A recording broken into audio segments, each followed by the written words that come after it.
English మీడియమే ఎగిరిపోయింది.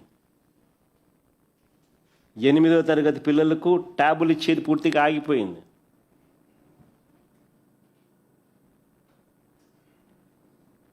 ఈరోజు పిల్లల పరిస్థితి ఎట్లుందనంటే ప్రభుత్వ హాస్టళ్లలో అందరూ నిజంగా మీరందరూ కూడా దీని మీద ధ్యాస పెట్టండి. ప్రభుత్వ హాస్టళ్లలో కలుషిత తాగునీరు, కలుషిత ఆహారం, అనారోగ్యం వల్ల ఈ 18-19 మంత్స్ చంద్రబాబు రెజీమ్లో ఏకంగా 29 మంది పిల్లలు చనిపోయినారు. 29 మంది పిల్లలు చనిపోయినారు. This is a record. 29 మంది పిల్లలు చనిపోయినారు. ఏ స్కూళ్ళల్లో చనిపోయినారు, ఏ హాస్టళ్ళకు సంబంధించిన పిల్లలు, ఏ ఆశ్రమ పాఠశాలలకు సంబంధించిన పిల్లలు, వాళ్ళు ఏ క్లాసులు చదువుతూ ఉన్నారు అనేది స్లైడ్స్ చూడండి ఒకసారి.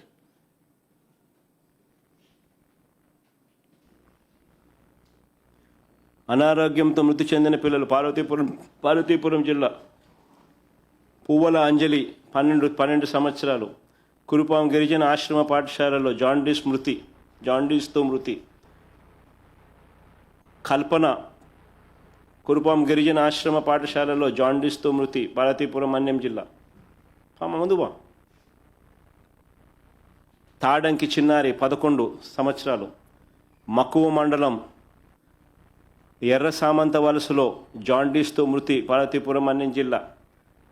రష్మిక 8 సంవత్సరాలు, వెన్నెల వలస గిరిజన బాలికల ఆశ్రమోన్నత పాఠశాలలో మలేరియాతో మృతి. కానీ ముందు హడ్డుబంగి గిరిజన సంక్షేమ ఆశ్రమ బాలికల పాఠశాల అనారోగ్యంతో మృతి. పల్లవి 12 సంవత్సరాలు, అనారోగ్యంతో మృతి. మామిడిపల్లి గిరిజన సంక్షేమ ఆశ్రమ పాఠశాల అనారోగ్యంతో మృతి. మోహన్ దాస్ 15 సంవత్సరాలు, పాఠశాల జ్వరంతో మృతి. గిరిజన బాలికల ఆశ్రమ పాఠశాలలో జ్వరంతో మృతి అవంతిక.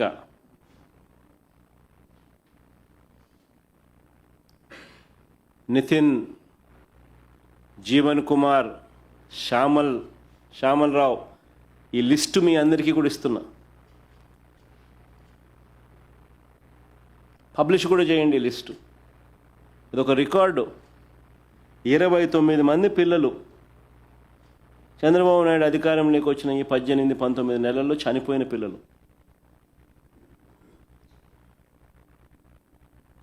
నిజంగా కొన్ని వందల మంది పిల్లలు hospitalised on account of food poisoning, on account of water contamination. కేజీహెచ్లో చికిత్స పొందుతున్న కురుపాం విద్యార్థులతో వారి తల్లిదండ్రులు. ఇక్కడ నేను కూడా పోయా పిల్లల్ని తల్లిదండ్రుల పిల్లల్ని పరామర్శించిన. ఇటువంటి ఘటనలు ప్రతిరోజు కనిపిస్తూ ఉన్నాయి. కానీ ముందు ఒక ఫోటోలు చూపించండి.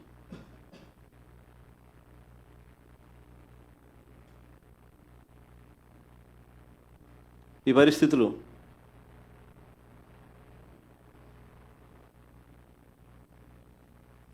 ప్రకాశం జిల్లా అర్ధవీడు మండలం వెలగలపాయకు చెందిన 10వ తరగతి విద్యార్థి కటారి కరుణ మృతి. గురుకుల పాఠశాల సిబ్బంది పట్టించుకోకపోవడంతో మృత్యువాత. దాని ముందు ఎన్టీఆర్ జిల్లా ఏకొండూరు మండలం పెదతాండాలో అంగన్వాడీ 5 మంది చిన్నారులు అస్వస్థత. సత్యసాయి జిల్లా పెనుకొండ నియోజకవర్గంలో సోమందపల్లి మండలం పాపిరెడ్డిపల్లి కస్తూర్బా పాఠశాలలో కలుషిత ఆహారం తిని 25 మంది విద్యార్థులు అస్వస్థత. శ్రీకాకుళం జిల్లా నర్సన్నపేట మండలంలో బసివలస ప్రభుత్వ పాఠశాలలో మధ్యాహ్నం భోజనం కోసం బియ్యం సిద్ధం చేస్తుండగా బయటపడిన పురుగులు. వైఎస్ఆర్ కడప జిల్లా ఇడుపులపాయ ఏకంగా ఇది IIIT ఆర్కే వ్యాలీ IIIT క్యాంపస్లోని భోజనంలో పురుగులు. కృష్ణా జిల్లా చల్లపల్లి మండలం పురిటిగడ్డ జిల్లా పరిషత్ ఉన్నత పాఠశాలలో హై స్కూల్ ప్లస్ కళాశాలలో మధ్యాహ్న భోజనంలో పురుగులు. పొట్టి శ్రీరాములు నెల్లూరు జిల్లా ఆత్మకూరు ఏపీ బాలికల గురుకుల పాఠశాలలో విషజ్వరాలు సోకి 40 మంది బాలికలు అస్వస్థత. అల్లూరు సీతారామరాజు జిల్లా గూడెం కొత్త వీధి మండలం మారుమూల జర్రెల గిరిజన గ్రామం ఆశ్రమ పాఠశాలలో దుంపల కూర పెరుగు తిన్న 29 మంది విద్యార్థులకు అస్వస్థత. ఆసుపత్రి పాలైన గిరిజన స్టూడెంట్స్. అల్లూరు సీతారామ జిల్లా రాజేంద్రపాలెం బాలికల ఆశ్రమ పాఠశాలలో అపరిశుభ్రత ఆహారం కలుషితమై 22 మంది అస్వస్థత.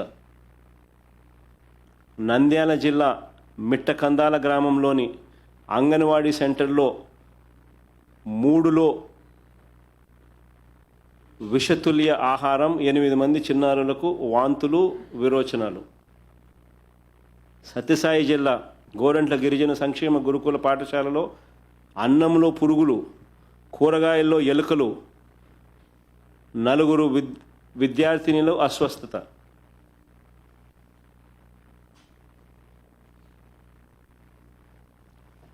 This is the plight of affairs.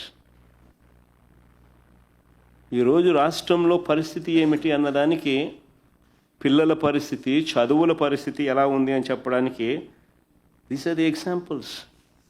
These are hard facts.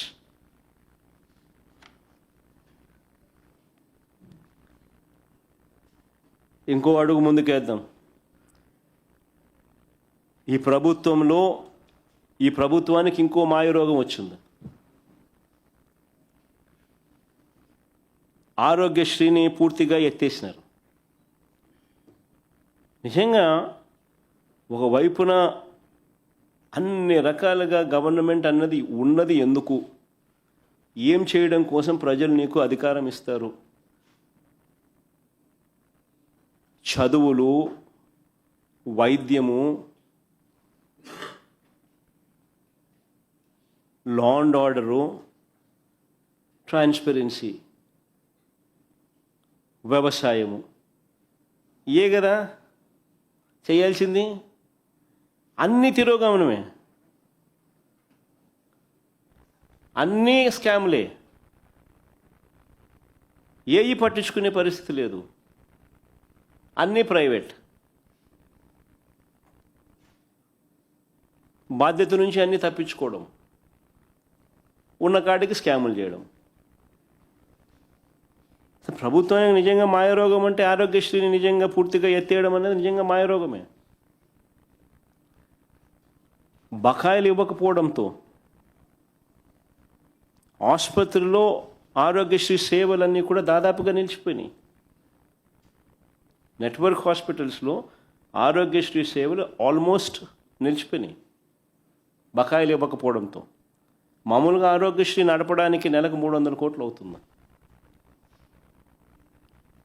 18 months into 300 కోట్లు అంటే 5,400 కోట్లు. ఇచ్చింది ఎంత అని చూస్తే కేవలం ఈ మధ్యకాలంలో నేను దీని గురించి ఎక్కువ మాట్లాడి వాళ్ళు స్ట్రైకులు గీకులు అంతా చేస్తారంటే ఇచ్చింది ఎంత మొత్తం చూస్తుంటే 1,800 కోట్లు. 3,600 కోట్లు బకాయిలు. ఉట్టి ఆరోగ్యశ్రీ. నెట్వర్క్ హాస్పిటల్స్కు ఇవ్వాల్సినది 300 ఇంటూ 18 అని అంటే 5,400 కోట్లు ఆరోగ్యశ్రీకి ఖర్చు అయ్యేది. ప్రభుత్వానికి ఖర్చు అయ్యేది, ఆరోగ్యశ్రీకి ఖర్చు పెట్టాల్సింది. అట్లాంటిది కేవలం 1,800 కోట్లు ఇచ్చేసరికి 3,600 కోట్లు బకాయిలు ఇంతవరకు. చివరికి మొన్న సమ్మెకు దిగిన నెట్వర్క్ హాస్పిటల్స్ అందరూ కూడా సమ్మె దిగిపోతూ వాళ్ళకి ఇచ్చిన మాటకు కూడా ఇంతవరకు దిక్కులేదు. సమ్మె దింపేసినారు, ఆ తర్వాత మాట కథ దేవుడు ఎరుగని వాళ్ళ పరిస్థితి అంతే. నిజంగా పేదలకు ఆరోగ్య భద్రత లేని పరిస్థితి. 104, 108 కూడా స్కామ్గా మార్చేసినారు. 5 కోట్లు నెట్వర్త్ లేనివానికి ఇచ్చినారు 104, 108. వాళ్ళ తెలుగుదేశం ఆఫీస్లో డాక్టర్ల సెల్ అధ్యక్షుడు అంటాడు. కనుక్కోండి మీరే, స్కామ్ కాకపోతే ఏందో మనం రాయండి.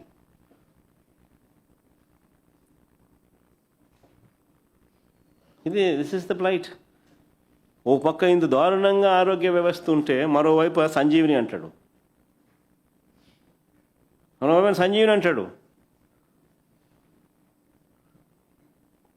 అది ఇంకో డ్రామా.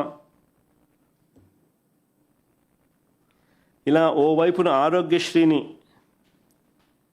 కూనీ చేస్తూ, మరోవైపు ప్రభుత్వ ఆసుపత్రులను పూర్తిగా హతం చేస్తూ, ఇంకోవైపు గవర్నమెంట్ మెడికల్ కాలేజీల ప్రైవేటీకరణ ఒక స్కామ్గా మారుస్తూ ఈ ప్రభుత్వ పాలన సాగుతూ ఉంది. ఆశ్చర్యం కలిగించే విషయాలు ఏమిటో తెలుసా?